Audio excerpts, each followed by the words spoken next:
to trading day. Have a look at that banner. Great question. Be a bomber?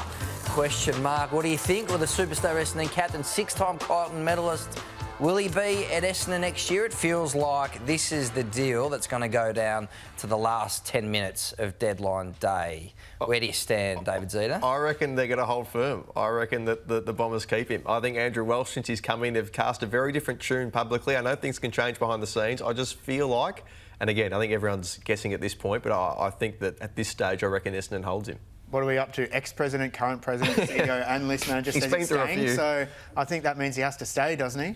You can call me gullible next week. I think he's staying, but I could have egg on the face. Out of 10, how awkward would it be for the Merrett, for Bombers, if he rocks up? Nah, I'm not. It'll be awkward for about the first day or two. Yep. And a few teammates might throw some barbs at him and have a bit of fun with it. And then after a week of pre-season, they'll all be back into it. Yep. He's still mates with them all, and he's their best player, and they'll get on with it. I'm interested in the role of his manager, Tom Petro, one of the most senior figures in the AFL. He did the mega deal back in 2018 when it fell over Steve Maylock in Neil. So he will play a significant hand in this deal. Will be interesting. What about Christian Petrarca? Headed to Gold Coast as well. Feels like that pick 7, Josh, will be central to that deal. Yeah, once the Flanders deal goes through first, and then probably that gets flipped for Petrarca. I think minor haggling, I think it's pretty much off the table now, Jay, that they will pay any of that salary, Melbourne, when Petrarca moves up there. I think that's been pretty much from the start that Melbourne's not interested in that. So while Gold Coast might ask whether Melbourne's going to chip in, I don't think that'll happen. They will have a lot to juggle with the Gold Coast Suns, though, because they'll have picked 6, 7, 14, 17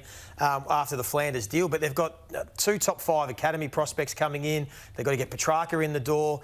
They still have other academy players that they want to get as well. So they're going to have to put their minds together to make sure that they come out of this in a really strong position to attack next year. So the is Suns. 7 enough? Is that the deal? Is it that simple? Is it 7 for Petrarca, or you need more? Not just 7. No, you need more. Need a bit more, yeah.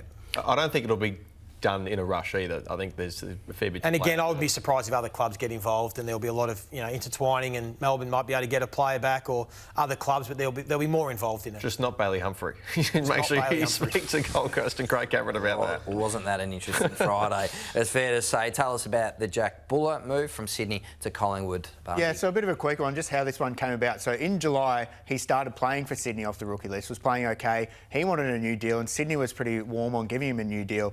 He spoke to his manager, Andrew McDougall, said, let's get this done. He said, sure. Sydney was holding off a little bit then. And then he sort of waited a couple of weeks or so, and suddenly he was with Nick Geeshan at Connor Sports. He punted his manager, moved managements, and 2 weeks after that, the trade request comes in that he's off to Collingwood, is his ask. So it's funny how things can change just when you get someone different in your ear. And the Swans have been blindsided by that move in particular, haven't they? Interesting changes there, Barnesy. Now, this part of the trade period, David Zeta, can be notoriously tricky for us because sometimes things cannot happen until the start of next week. What are you expecting to happen tomorrow, day 3? Well, it seems like Sam Flanders and pick 7, that might get done tomorrow. It seems like we'll at least have one deal done tomorrow. From then on, I'm not sure, but it's certainly not the Petrarca deals or the Curnow deals, the Merrett deals. They're certainly going to wait till the deadline, I think. But I think Flanders tomorrow is probably the best shout. What about you, Barnesy? I'm praying for Will Brodie, my man, to get over the line. That's the big name we're waiting for. I think the Starcevich deal might get done pretty soon as well. I can see that one landing at the West Coast Eagles. I just want more Graham Allen press conferences. That's what I want over the next couple of days, because he just keeps the journos on the toes. Keeping on your toes. And he's great for a laugh. And then he was walking out there with a banh mi 5 minutes later, and that's making me hungry even now. Loves a reverse question, doesn't he? Much like Ross, he loves the reverse question. I'm interested in the questions David King's going to ask. That's done. I'm sorry, King. Did you actually use that at any point? I used it more than you would think. It is for aesthetics. Thank you, Lee Montagna, Barnesy. You've been outstanding. David Zeta, just having some fun. Thanks so much for catching us on Trading Day. We'll see you tomorrow night. Bye for now.